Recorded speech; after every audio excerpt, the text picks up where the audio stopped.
there's an article this weekend in the Globe and stats from Stats Canada as well, as we had 900,000 PRs come in last year, which was the exact same number as the US. And the US is 10 times the size of Canada. So when we talk about housing shortages or housing needs and affordable housing needs, it's because we're a population of 39 million and we're adding 1 million a year, which is the same number from an immigration standpoint as the US, which is wild to think about. You're listening to the Ottawa Real Estate Podcast with your hosts, Paul Stevenson, David Warren, and Greg Campbell. Let's see what's going on in the world of real estate today. Hello, and welcome to the Ottawa Real Estate Podcast, the ultimate guide to navigating the dynamic and thriving real estate landscape in Canada's capital city. I'm your host, Paul Stevenson, joined by the insightful minds of Greg Campbell and David Warren. Whether you're a seasoned investor, a first-time homebuyer, or simply fascinated by the ever-evolving real estate market, you've come to the right place. In each episode, we delve deep into the latest trends, market insights, and expert interviews to provide you with the valuable knowledge and actionable advice. From exploring the hottest neighborhoods to discussing the intricacies of property investment strategies, we are your trusted companions on this exciting journey through Ottawa's real estate market. Hello.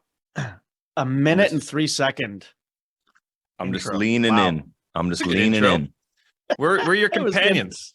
We're your trusted companions. Yeah. Delving again. Oh my God. I've had enough of the delving. The shirts are getting made. It has to be done. Was I supposed to do that originally? I don't know. I think we just kind of talked about it. I'm getting it. I actually spoke to a client from the show yesterday, Greg, and he laughed. So funny story. Actually, I'm going to tell a story because it's kind of hilarious. So we chatted, and sometimes you just get these feelings in the middle of a conversation. You're like, I don't know why, but I'm going to ask this person about X, Y, Z. So we talked for like half an hour, and at the end of the conversation, I'm like, he was from the UK. I'm like, where are you from in the UK? He's like, oh, we're from this little place, so-and-so, right? And I'm like, oh, that's interesting. I said, yeah, my dad grew up in the UK, and, he grew up in this small place that nobody's ever heard of called Nettlebed. And the guy's like, Nettlebed? He's like, I know Nettlebed. It's like a population of like 200 people, He's like, we lived in the town next door. We used to go over to the pub every Friday for beers and so on. I was like, yeah, my dad grew up like in front of the pub. It's the only restaurant in the whole town. And he said he used to listen to the show in England in the parking lot while his daughters were at dance, or he dropped them off at their activities, and then he'd listen in the parking lot in England. And he said he used to manage YouTube videos, and he's like, you guys have no idea like how far your reach can be and how many people, like what lives you're touching through the show. And he was just very, very appreciative of what we're doing and so on. So I just thought that was a pretty cool story. Not only does he know the town my dad grew up in, but he also listened to us in the UK for 3 years before then deciding to move to Ottawa. So pretty wild. He connected with us. And he mentioned delve. That's why he's like, let's delve into the conversation. So I was like, oh, here we go. I can't get away from this now. I actually had lunch with him just before Christmas with Matt. That was great. That's awesome. Yeah. So let's get into it. We'll be delving into some new adventures. Yes. Well, when you mentioned delve, I said, okay, this is like, we're now synonymous with the word delve. So people aren't even going to know it's an AI thing anymore. They're going to think it's the toe rep thing. Love it. David, how was your weekend? What are we getting into this week? What are we talking about? Weekend was good. Another fun first birthday party, those sorts of weekends. I get to enjoy all those. And as you can see behind me, ripped my fingers apart yesterday, putting together some new shelving in the office. Looks amazing though. Clearly these hands are not full of calluses and shred very, very easily. We got paper hands, mangled. It looks so, what's the word that I'm looking for? Incredible. I don't know. It's very regal. It seems like you've leveled up and you need many scotches. You need more books. You need more books on the countertop. Some leather-bound books. Yeah. Some mahogany. Yeah, red mahogany looks really good. It looks like a daunting to get put together task, and I'm happy I didn't have to do it. Dauntingly delving. Oh, real estate, gentlemen. I wanted to touch quickly. I know we got a few articles, but I wanted to touch quickly. We mentioned a house when Nick was on last week that was for sale in Crystal Beach, and they had it listed at $500,000. I think we talked about it with Nick. Maybe we didn't. Maybe it was off air, but no, it was listed at $500,000. We couldn't figure out why. It was clearly, fully renovated top to bottom, really nice neighborhood. and they ended up getting 22 offers. They were accepting offers last Monday. So when we recorded, they received 22 offers and they didn't accept a single one. And they relisted now at $799. So Greg, as an expert in real estate, what happened there? Walk us through it. I think they made a mistake by doing that. They should have just listed it where they wanted to and sold it, because now they have some type of stigma where, there's probably a bunch of people that want the property and may have paid closer to that. But now they're just like basically saying, fuck you. Yeah, like to me, they've alienated anyone interested in that property, put an offer in. Yeah. So now it was a mistake. I mean, it was a good effort, but it was a mistake. So the interesting thing I find about this, though, this property in particular, is we found out, I think we were researching, it came up after the show. We found out, though, that this house was a fire. Yeah. There was a fire in it. Unfortunately, someone passed in that fire. And it's since been, that was, I think, 2 years ago. So I'm curious as to, originally I was thinking like that they price it to be aggressive to get rid of it, but also maybe because of that, you brought up that stigma attached to it, because obviously I believe something like that has to be disclosed, or even if you just Google the address, it comes up. And so it's very, when Paul, you had mentioned that they relisted for $300,000 more. It's like, I thought that's pretty ridiculous considering, number one, the 22 offers, but to your point, alienating people. And then also further to that of like, this was also a fire rebuild, going for, like, you kind of would have thought that they would have, obviously they put money into it and rebuilding it, but you'd think they would have been a little more aggressive, especially in the market like we're in today, to price it properly to sell it. Yeah. I do think that if this had to happen mid-February or end of February, it may have been a slightly different story, depending on where the market goes. But for now, yeah, it's just like they kind of misstepped on that. They should have just listed it at 8. We should each week moving forward from now till the spring market, we should track number of listings coming out, just so we can see kind of the upward trajectory week to week.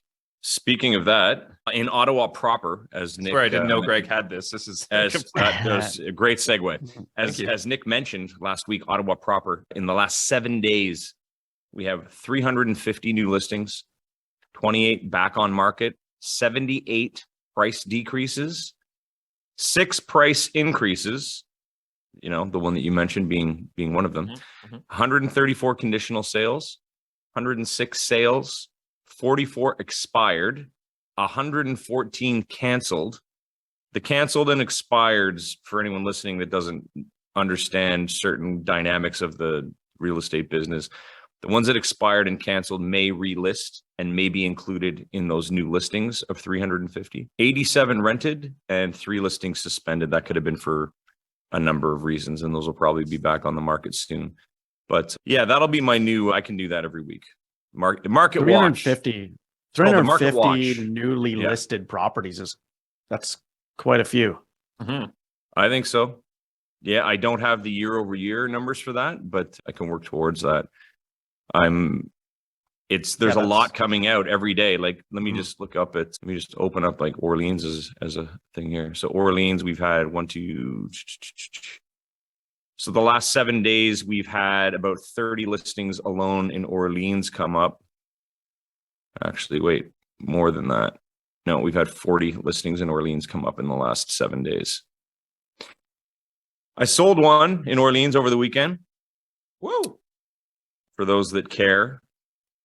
We all care, Gregory. We all care. It was a stacked townhome that I couldn't believe hadn't sold, but that just goes to show you where things are changing. We saw 9. We had the opportunity to see 9. We actually could have seen 12 that fit the criteria. And we walked into the 5th one, I guess it was. And even myself, I walked in and I was kind of like, I would buy this immediately. So we negotiated a fair price. And one of the bonuses was that it comes with 2 parking spots. And that's pretty rare, especially for an older stacked town condo. So we feel we did a great job. Client was very happy. We're in the process, conditional on financing, home inspection, status certificate review. Should have it done by Friday. I'll let everyone know where it goes. But yeah, things are starting to happen. And they did say that it was getting busier. There's also another property that I saw with some other buyers that we're working on getting them all set up now, but the agent said that it's been very, very busy, and that's a property at 950. Also, a property that we've had listed for months now, we may be getting an offer this week. The buyers are just trying to figure out what to do with their other property, if they're going to have to sell it or if they're going to keep it as a rental property. So that's the busiest week I've had since mid-November. Spring. Mid-November. Yeah, like seriously though, that's the most active work that I've done in a bit. So it was, it was refreshing, obviously, but it just goes to show you that it's mid-Jan. And as we said, we figure I figure there's about another 4 weeks of better deals still. And after that, it's hard to say. Yeah. Bank of Canada announcement. First one of the year is on Wednesday as well. So that'll be interesting. I'm going to assume, as I'm sure you are, Dave, they're going to hold rates, but every time leading up to it, there's, you read an article, 100% rates are going up. Here's why. And like rates are going down. Here's why. Like everyone's got their take, and realistically, it'll probably just hold. It's not going to be anything crazy. There's not going to be any movement on Wednesday, but I think, what will be good and interesting coming out of it is it's going to set the tone for the rest of the year. And good. Our boy Tiff is going to have to, in that release is going to basically set the tone for the year, where like they're seeing the economy and kind of give that forward looking, not necessarily prediction or anything like that, but at least in that sentiment of that beginning of the year announcement. Again, we've said it before, and most economists or, all economists and banks don't anticipate anything until mid-year, being that, April or June timeframe. But what I have been seeing this past weekend is there was a lot of articles come out in the Globe, in the Financial Post, about the major banks dropping their rates, their fixed rates. There was sponsored posts, even like articles by the Globe about Bank of Canada and when they might start reducing. And I know we talked about in December, a lot of it is psychological. Obviously when it's not in the news cycle and all there is talking about rate increases, people stay out of the market. But, this past weekend, we've seen a lot of talk about and articles about rate decreases and actuality of fixed rates, which I think really does push people from a psychological perspective of like putting their eyes back into the market. Like we talked about, and I think exactly to your point, I think the next month, like by end of February, this is a good time of some good deals before there's even more talk or we start to see even more decreases. But yeah, it'll be interesting. I mean, the bonds have ticked up a little bit with the strength of the US this past week, but I still believe that they will maintain their trajectory down. Yeah, I think the same. And I think, we said this in our prediction show at the beginning of the year, but I think February, March is really going to be as far as like transactions, I think it's going to be extremely busy with closings happening May and June. And then we'll get that second wave when those rates do start to come down officially.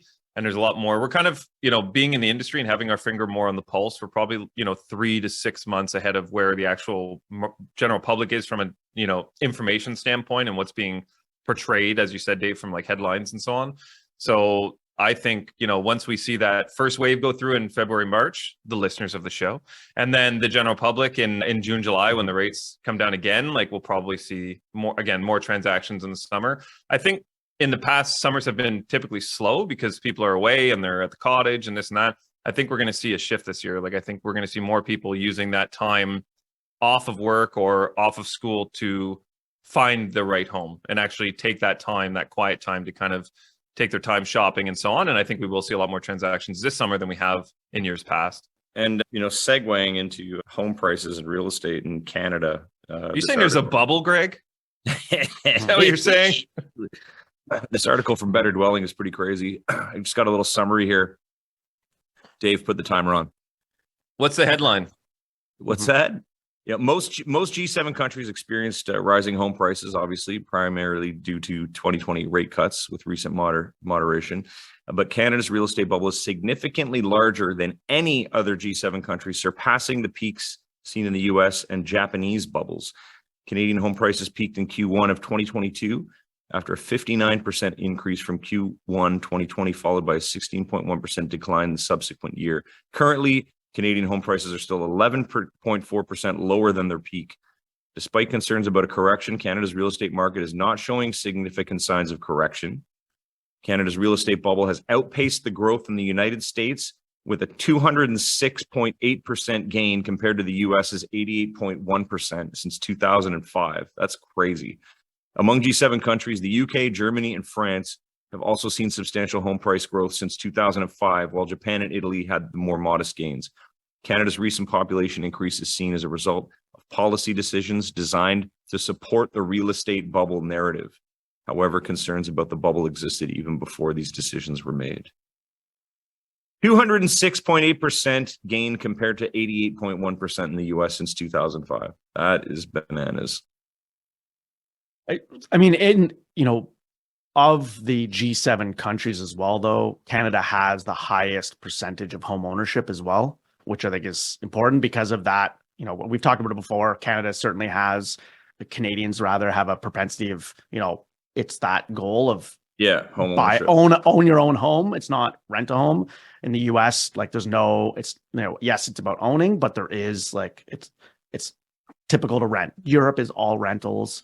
So I think there's a big difference there. But also in this article, which I think is interesting when it talks about that policy of immigration, is that there's an article this weekend in the Globe and stats from Stats Canada as well, as we had 900,000 PRs come in last year, which was the exact same number as the US. And the US is 10 times the size of Canada. So when we talk about housing shortages or housing needs and affordable housing needs, it's because we're a population of 39 million and we're adding 1 million a year, which is the same number from an immigration standpoint as the US, which is wild to think about. Very important fact. Yeah, that's crazy. Yet Canada has the same GDP as basically the greater New York City area. It's really important to kind of look at that. Mm-hmm. Today, as we were coming on air, there was an announcement. They haven't fully released it, but that government's actually looking at this now. And they announced this morning that they're going to put a 2-year cap on international student admissions and reduce the numbers by 35%, which I think is actually a good thing, because we need to, obviously, with that housing issue, regardless of how many we talk about on the air, we just talked about of new listings and places not being sold and all of that. That's really just, people living in multi-generational homes or kids staying at home longer, people not able to upsize or downsize because of where interest rates are. But really, we do have that shortage, and we see it in even in Ottawa. I think they announced this weekend that a Fed building in Westboro is going to be converted to a shelter. To a shelter. Wow. I think it was an extra 80 beds or something like that for families. So there's, that obviously goes to show that of how much need there is within Ottawa, for people that aren't, that are houseless, homeless, whichever, we're needing that added supply. I watched a YouTube video this morning. I can't remember, Geo Economist or something. And it was saying that 53% of Canadians are fed up with, or say that they can't afford to live in Canada. 53%. I don't know where that number came from, but I thought that was pretty staggering. And followed by the percentage of income towards home ownership in Ottawa is 60%, Toronto 80%, and Vancouver's 98%. So basically 98% of your income is going to housing in Vancouver. And that's what do you do? What do you do with that? How do you live? Canada. Yeah. I mean, I think I'd be curious though, in those numbers of how much income, what income they're using. That's the thing. Because at the end of the day, you see the numbers. at the end of the day, from a qualifying perspective, it talks about that housing bubble in the US, and compared to that, the US was definitely the Wild West, and it's still a hell of a lot easier to qualify for a mortgage down there than it is here. Much different rules of, mortgages are locked in for 30 years. There's no fluctuation in rates or anything like that. What you pay is what you pay. But they don't have this here. It's, there's very strict qualifying guidelines and income that's being used. And it's very restricted as far as even what income is being used.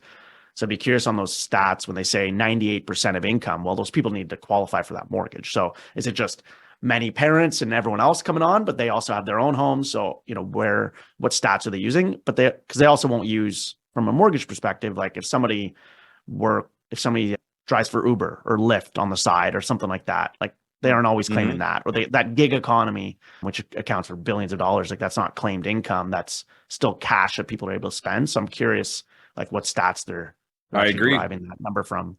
I just put a chart in the chat. I don't know if Stephen, if you're able to access that or not on the fly, but it's the monthly mortgage payment on a typical home. So it's the MLS, I guess, housing price index benchmark price. So 80% loan to value, 30-year amortization using an average 5-year mortgage rate from January 2016 until now. And it's a pretty outrageous payment chart, like as far as just the average mortgage payment. So you can see it started around 1,500 and now it's sitting around 3,500 8 years later. Crazy. Yeah. I was going to say it's certainly not sustainable at that hockey stick of a curve, but so something's got to change from a payment perspective, whether that's longer amortizations, which then also fuel like housing prices because people qualify for more. Like there's not an easy answer for that. But, looking at that hockey stick of a chart, obviously people can't continue at those payments in perpetuity. So interesting story, actually, last week, I had clients that were buying a home. The home was $798, putting $300 down. So they were trying to compare a 30-year mortgage and a 25-year mortgage because they said, we have daycare right now, which goes for another year and a half. And basically when that's done, we'll be able to, make some larger payments and so on. So they were comparing the two. I did the math. I actually have it right here because it was last week. They're looking at a variable rate. So the best variable rate we were looking at, given their structure, 30-year AM, was roughly around prime minus 0.5. So given the lender and so on, it was in the high sixes. If they went with the 25-year AM, the rate was going to be 6.15. So a difference of 0.7% on the rate. The payments were actually $1 more by going with a 30-year amortization. So although the thought is, we're going to extend our amortization, we're going to lower our payments, not accurate. Because the rate was so much higher, they're basically paying $1 more per month. They're paying an extra $19,234 in interest and an additional $19,196 less on the principal over that 5 years. So although it seemed optically like, we're taking a 30-year, it's going to lower our payments, it's going to be better for us.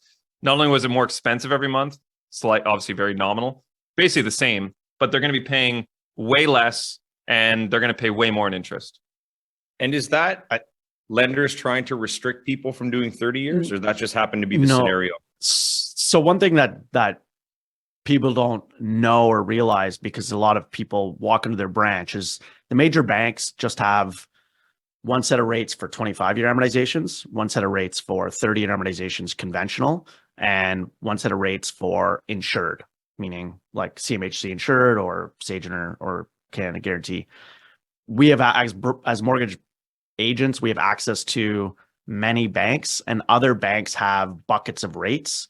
As long as they meet that insure guideline, means the client doesn't have to pay the premiums. The bank pays those premiums, but there's different buckets of rates based on that loan to value on a 25-year amortization versus a 30-year. A 30-year, the bank has to lend their own money, their balance sheet lending, so they're not able to package it together and sell it off to the market as an insured product.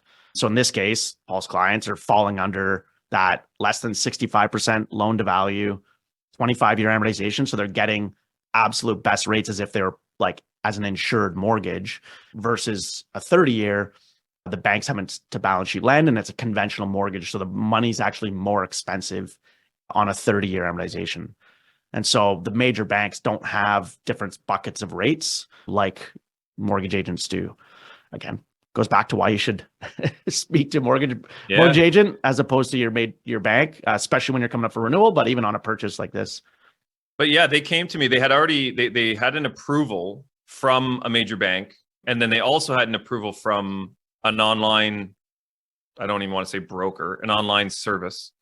And basically the rate, they were considering going with the conventional bank, even at a much lesser rate. It was going to be prime minus 0.4 because of the fact that it was 30 years. But they obviously weren't provided the comparison or the payments or any of that data I just gave you, which I did in 2 minutes with them on the phone. But now it's obvious that that's not the right choice. I mean, it's obvious the 25-year is clearly the right decision. Like they're going to be way further ahead in the 5-year time frame, right? So, and in their situation specifically, and I'm sure it's with a lot of people, their cost of living is going to fluctuate. So having a variable rate is obviously an upfront risk in the sense that you don't know if the rate's going to go up or down. But being with a conventional lender and still having that static payment, at least the payment will stay the same. The interest and principal will change. But for them, it was important too to have the flexibility of if rates do come down, variable or fixed, that they have the flexibility to convert it into a fixed within the next 5 years, or kind of ride the wave down on the variable if that happens. So they're kind of playing the game as well. And that's why even taking the 30-year and paying that extra interest is even less worth it, because you're kind of voluntarily taking an even higher interest rate with little to no additional benefits. Well, I think that's great. I mean, it's interesting as well that your clients, just as mine, have been having a lot more variable rate conversations with people that are coming to they come to these conversations very much more informed. They read up on what economists are saying or banks are saying, and they're a lot of are coming to the same conclusion that rates are going to go down at some point this year and start to come down. And so it's certainly been in conversation more so with clients, especially ones that are coming up for renewal, like having a lot of renewal clients for the next quarter and 2 quarters that are, bringing up like, well, what do you think about like variable? That's all I'm looking at. Like, that's what they're telling me.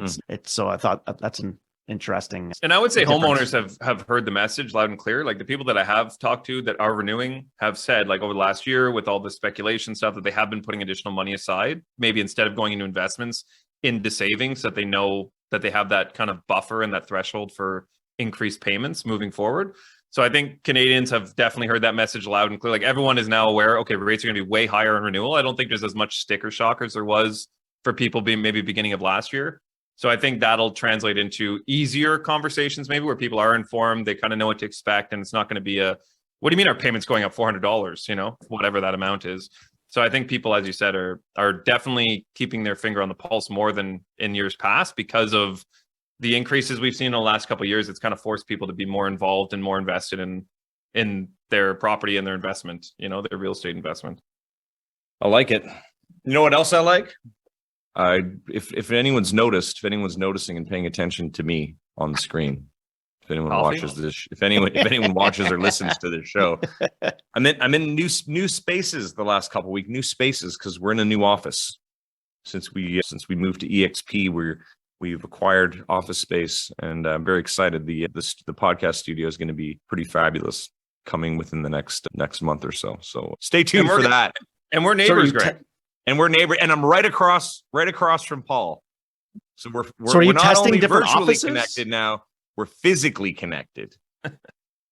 Are you testing the vibe of different offices twins, to see what you like? like Siamese twins? Paul and I.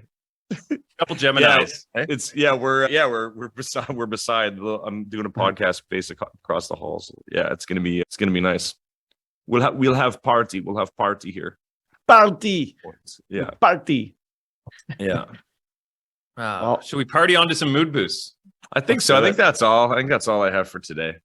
Those are some good hits. It was. You know what? Good hits. What I liked about this show is that I would say something, or you would say something, Paul, and then David would just come in with the incredible follow-up. It was very good. I like that today. I noticed it happening. It's that In real desk. time. It's that smooth countertop. Yeah. It was like Dave really did his job today. Put it that way. And he's bedazzled. He's got the diamond going. It with was the bobblehead. desk. It was the desk. The Yeah. desk. Magic. Mad Max, or what did you say? Mad Men?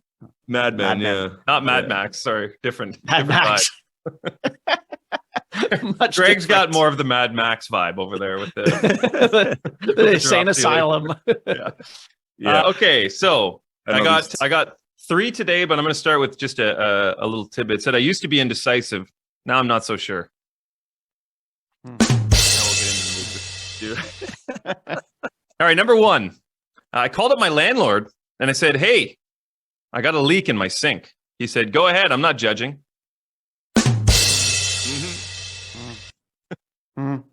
Yeah, no. And number 2, I went to see the doctor about my blocked ears. "Which ear is it?" he asked. 2024, I replied. Yes, hard of hearing, you know.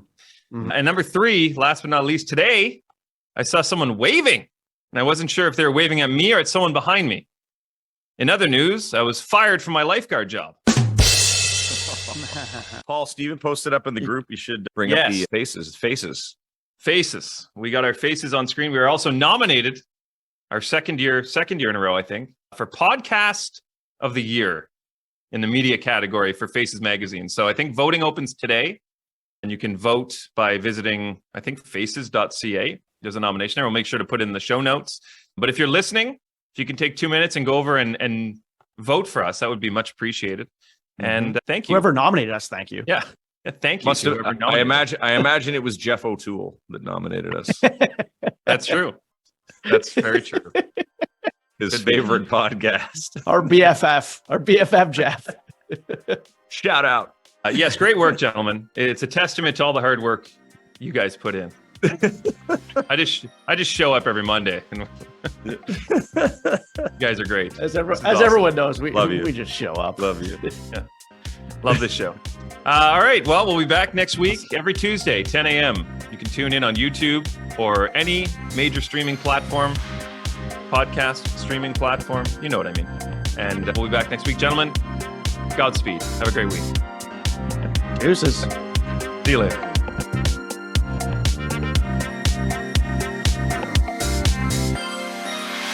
Thanks for tuning in, everyone. We hope you enjoyed today's episode. Please remember to like, share, comment, and subscribe because we'd really like that.